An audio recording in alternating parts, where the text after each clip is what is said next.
مساء الخير، اهلا بكم في حلقه جديده من الفن مع حلاحل. الحقيقه انا تعبت جدا عشان اعمل الحلقه دي، لان سنه 2023 يا جماعه كانت من اسوأ السنين اللي مرت على مصر في الاعمال الفنيه، او على الاقل على انا موعى. يعني مستوى الاعمال اللي اتعملت فيها خصوصا في صناعه السينما كان الكواليتي بتاعها ضعيف جدا، ويكاد يكون يعني كارثي زي ما انتم شفتوا في الحلقه اللي فاتت بتاعت الاسوأ في 2023. ولكن برضه لسه فيها حاجه حلوه، ولسه برضه المؤشرات بتقول ان شاء الله ان 2024 هتبقى الافلام المصريه بالتحديد هتبقى افضل من كده. فال10 افلام دول زي ما اتفقنا وزي ما قلنا قبل كده في حلقه الاسوأ، دول ال10 افلام اللي انا اتفرجت عليهم. ما اقدرش احكم على حاجه انا ما شفتهاش، ممكن يكون في افلام افضل منهم، لكن ال10 دول اللي انا شفتهم بعناية وانا مش عايز ارغي كتير. وطبعا لولا اختلاف في الاذواق لبارت السلع، ولازم يعني الاختلاف في الراي لا يفسد ود قضيه. فانا مصنفهم 10 افلام زي ما حضراتكم عارفين. هنبتدي مع بعض بالمركز العاشر، والتصنيفات ما بين كوميدي ورومانسي واكشن وكله موجود، يعني من الافلام اللي عجبتني. في المركز العاشر انت ممكن تشوف ان الفيلم ده ما يستحقش يتحط في قائمه العشر او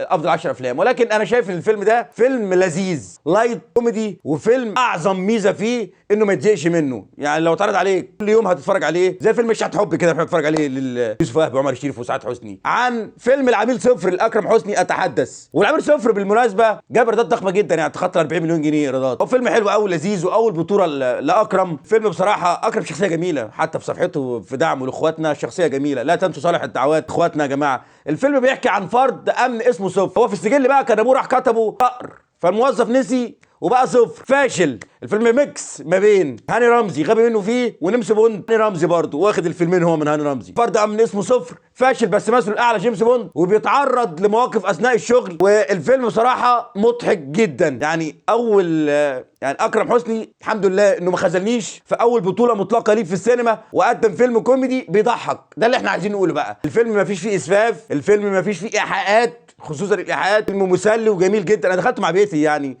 لذيذ قوي للاسره، وكنت عامله مراجعه. فالحقيقه الكيمياء اللي بين الفيلم برضو، قبل ما نحكي في مميزاته بشكل سريع برضو عشان نخش على الافلام اللي بعديه. تاليف وائل عبد الله، واخراج كريم العدل، اسماء ابو اليزيد، اكرم حسني، بيومي فؤاد، منذر ريحنا، في ضيوف كتير. اسماء ابو اليزيد لذيذه قوي بصراحه، يعني في الفيلم الكوميديا اكتشاف. كانت لابسه الكاركتر كويس قوي، ويعتبر اكتر واحده ضحكتني. كميتها مع اكرم تحفه بدون مبالغه. مصطفى غريب كان دوره حلو قوي ومختلف، ضحكني جدا.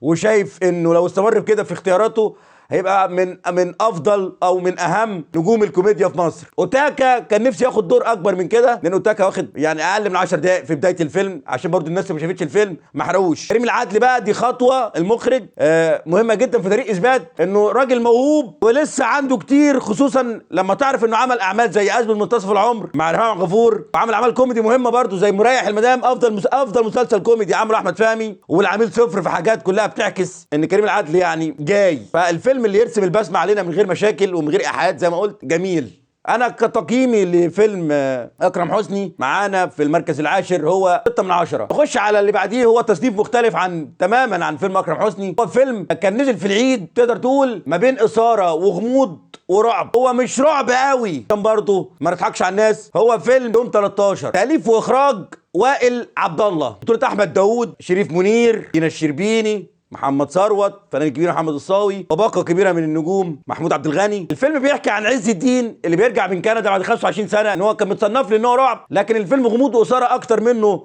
رعب. وانا تقييم الفيلم يوم 13 هو 6.5 من 10. في المركز الثامن هو فيلم كوميدي ولكن بنوستالجيا جميله جدا، يعني رجعنا للعظيم رحمه الله عليه يونس الشلبي. فيلم 442 ده نزل تقريبا 84. يونس الشلبي ووحيد سيف وسمير غانم رحمه الله عليهم كلهم، واحمد عدويه. الفيلم كان اصلا اتباع على انه فيلم مقاولات وقتها، امال نشوف الافلام اللي بتحصل دلوقتي. الفيلم كان جميل قوي 442 ونجح. فيلم المطاريد تاليف صلاح الجهيني واخراج ياسر سامي، بطولة احمد حاتم. الحاجه الحلوه اللي عملها السنه دي غير حسن المصري خالص، سارة عماد، الفنان الكبير محمود البزاوي، يونس الشلبي بيظهر كده في مناظر CGI، ومحمد محمود شله كبيره قوي يعني. الحقيقه الفيلم كويس قوي ومسلي، يعني مفيش مشكله انت تتفرج عليه، يعني برضو زي ما قلت على فيلم العميل صفر كده تتفرج عليه يعني في اوقات عادي وانت بتتغدى كده عادي. لكن للاسف الفيلم ده كان فرصه مهدره لصناعه فيلم جيد او فيلم الكواليتي بتاعه اعلى من كده. احنا عندنا تمهيد للحبكه كان كويس قوي، وكانت احلى حاجه انه واخد مخاطره ان هو تكمله لفيلم 4-2-4 زي ما قلت الكبير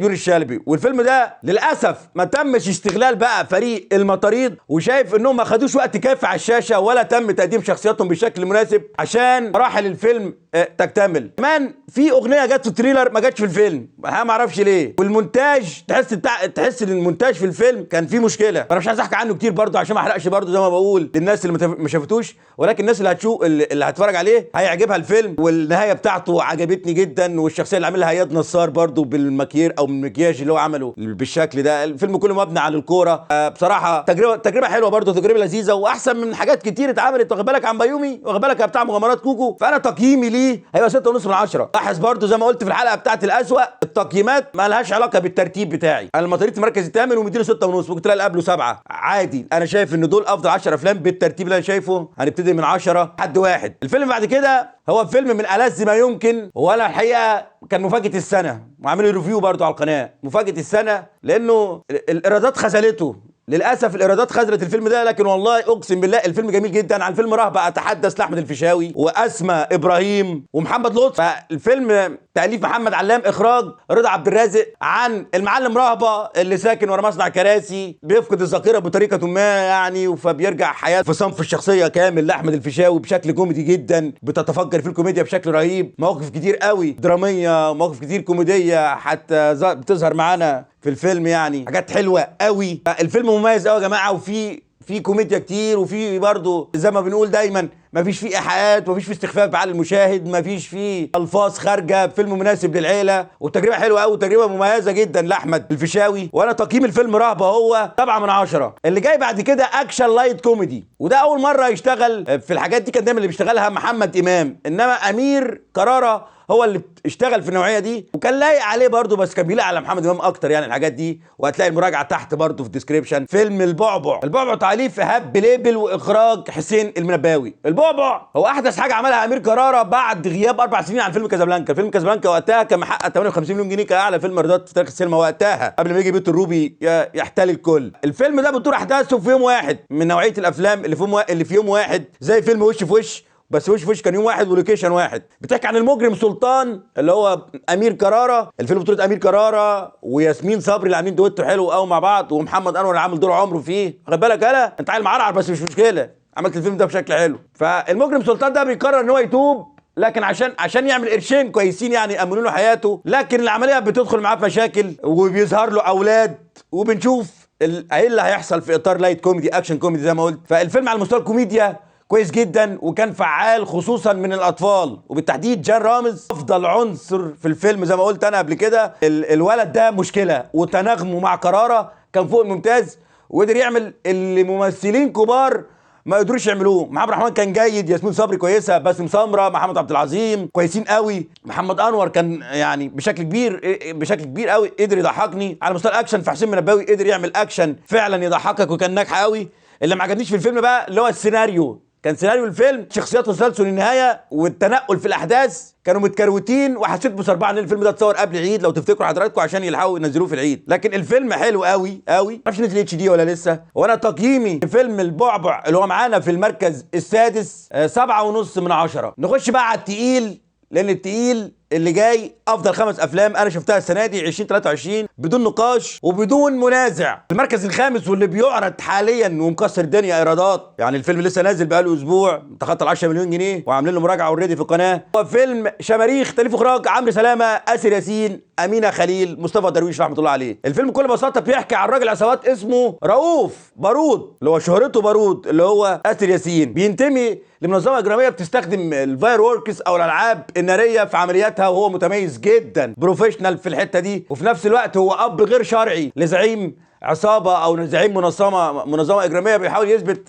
ولاءه ليه عشان يعترف بيه، فبيطلب منه انه ينفذ مهمه اخيره انه يقتل المحاميه دي امينه خليل. فبعد كده بنشوف ايه اللي هيحصل من القصه. كده انت داخل على عمل مميز وعمل مختلف، والعمل فعلا فيه حاجات كتير جدا جديده على السينما المصريه. والفيلم طبعا يعني تقدر تقول في حاجات متاخده واضحه قوي من جون ويك زي ما قلت في المراجعه انا قبل كده، لكن الفيلم كاخراج كمونتاج كسيناريو كحوار كل حاجه فيه حلوه. انا تقييمي لفيلم شماريخ هو 8 من 10. رابع اللي جاي ده واحد من احلى المفاجآت اللي حصلت السنه دي الحقيقه. فيلم كوميدي درامي كله بوزيتيف انرجي، كله طاقه ايجابيه، كله دعوه الى النجاح، كله حاجات تخليك عمرك ما تحس باليأس. وألا يأس من روح الله إلا القوم الكافرون، وفي آية أخرى ألا يأس من روح الله إلا القوم الخاسرون. فما تيأس من روح ربنا سبحانه وتعالى، طالما أنت محدد هدف قدامك وأنت بتجيده وشاطر فيه هتنجح بإذن الله، هتنجح. عن فيلم شلبي أتحدث. فيلم شلبي تأليف مصطفى حمدي وإخراج بيتر ميمي. ولو تفتكروا حضراتكم ده أول فيلم اتعرض مصري في 2023، اتعرض في بداية يناير، وكان فيلم منتظر. ليه بقى؟ لأنه من صناع فيلم من أجل زيكو بيتر ميمي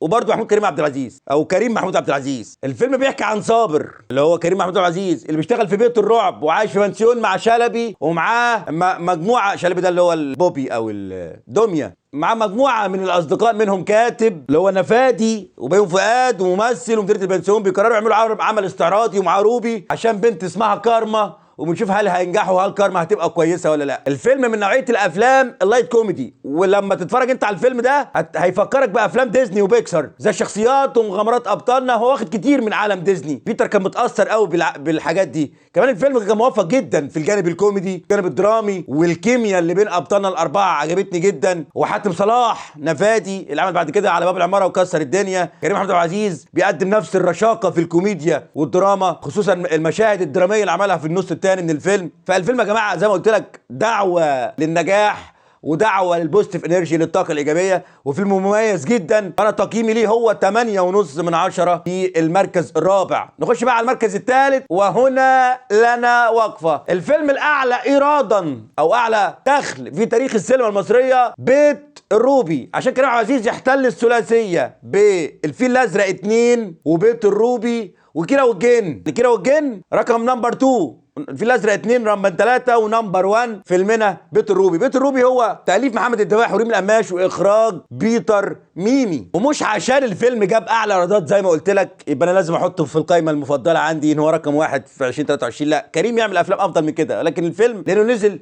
وقتها معاه افلام اقل منه بمراحل عشان كده الفيلم تخطى. لكن لا يعني ذلك الفيلم وحش، بالعكس الفيلم جميل جدا، بس كريم اعلى من كده نظرا لكريم عبد العزيز ميسي السينما المصريه. الفيلم تصنيفه اجتماعي كوميدي، وخلي بالك في فرق ما بين كوميدي اجتماعي يعني اساسه الكوميدي، وما بين اجتماعي كوميدي يعني اساسه اجتماعي بس بشكل كوميدي لطيف. الفيلم لما اتفرجت عليه ودخلته سينما وقتها انا كنت داخل بطموحات عاليه جدا. الفيلم بيناقش مهمه جامده جدا، يعني انا كحلال بعاني منها في البيت وكلنا بنعاني منها، وفي اطار نظيف غير خادش للحياه ولا افيهات ولا ايحاءات زي ما قلت لك قبل كده. وهي قصته عن 2 اخوات، واحد فيهم معتزل الدنيا بقرفها وبيضطر يرجع مع اخوه عشان حاجه معينه تبع الورث، والتاني قاعد في القاهره حلاق اللي هو كريم محمود عبد العزيز. فبنشوف النت لما بيدخل البيوت بيعمل فيها ايه، وبنشوف رسائل مهمه جدا من بيتر ميمي اللي اتعملت بشكل عالي قوي. فالفيلم قصته لطيفه جدا، كانت ممكن تبقى احسن لو موسعين نطاق الفكره بمنطقيه اكبر وافكار اكتر شويه، بس هي حلوه برضو،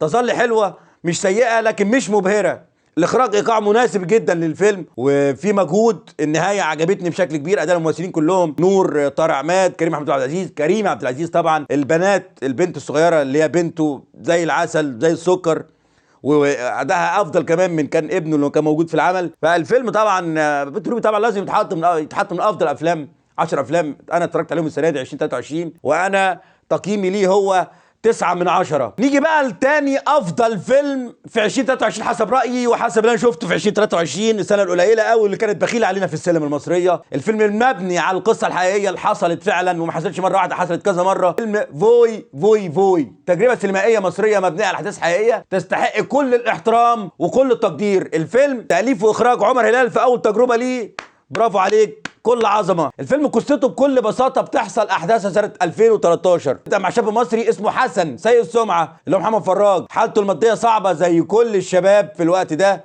ودلوقتي برضه حلمه انه يسافر ويشتغل بره مصر، عشان كده بيدعي انه كفيف وبينضم من نادي كره القدم للمكفوفين. خلي بالك افضل من عمل دور كفيف في تاريخ السينما المصريه هو محمود عبد العزيز، ده بشهاده النقاد في الكيت كات، لكن محمد فراج عمل واحد بيمثل انه كفيف، فدي اصعب وكان بيديك ايحاء كمان انه هو بيمثل ان هو كفيف، هو ما عملش دور كفيف. فالقصه فعلا حلوه ومثيره للاهتمام وغير تقليديه، وضيف على كده انها مبنيه على احداث حقيقيه في غايه الغرابه والصدمه. المستوى البصري وجمال الصوره واستخدام ادوات المخرج عمر هلال كان عالي قوي. بيومي فؤاد مع اختلافنا معاه بس عمل دور درامي جميل جدا.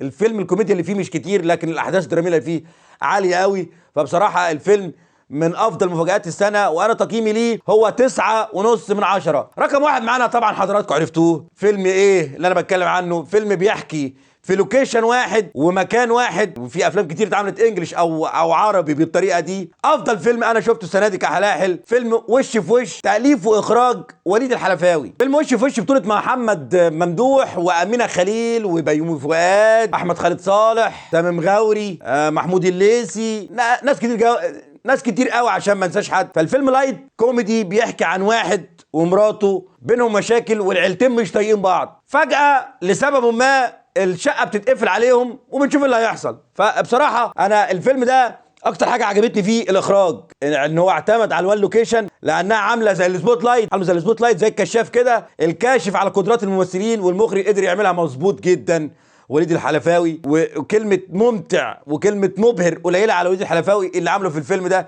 تقديم الشخصيات كان مميز وسريع كده من غير لف ودوران، دخل في الموضوع على طول. التصوير حلو جدا، الصورة نظيفة، الحوار عقلاني ومنصف، واقوى حاجة في الفيلم رسالته اللي مهمة قوي.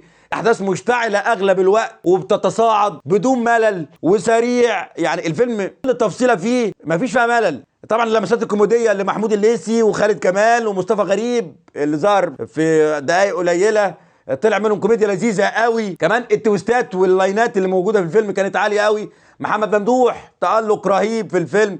امينه خليل من اجمل ادوارها اللي عملتها، طبعا بالاضافه لدورها في شماريخ. محمد شاهين دور مختلف تماما. اسماء جلال اداء بسيط بس ما عملتش حاجه يعني تذكر هنا في الفيلم. احمد خالد صالح، انوشكا شيك ومتالقه كالعاده. بيومي فؤاد ابدع في الدور دوت، وسامي غوري وسلوى عثمان. فالفيلم بصراحه من اقوى الافلام، ولو ان الفيلم ده اتاخد منه يعني ميمزات وفيديوهات يتريقوا بيها على بيومي فؤاد، لكن الفيلم يا جماعه انا الحقيقه ساعتين وشويه ما شفتش فيه غلطه. من اجمل الحفلات اللي انا حضرتها السنه دي، اجمل حفله حضرتها السنه دي عموما سواء عربي او انجليزي. الفيلم ده حلو قوي قوي قوي، وانا تقييم الرقم واحد معانا سنه 2023 فيلم وش في وش هو 10/10. طبعا من احلى المفاجآت اللي حصلت السنه دي. فدي كانت قائمه افضل 10 افلام انا شفتها السنه دي في 2023. لا تنسوا صالح الدعوات لاخواتنا ان النصر قريب ان شاء الله، ولايك بقى في حال عجبك الفيديو، وتابعنا على التيك توك حساب مصر حلاحل، وعلى الفيسبوك كوره فن مع حلاحل. اشترك في القناه مش مشترك، ومساء الخير.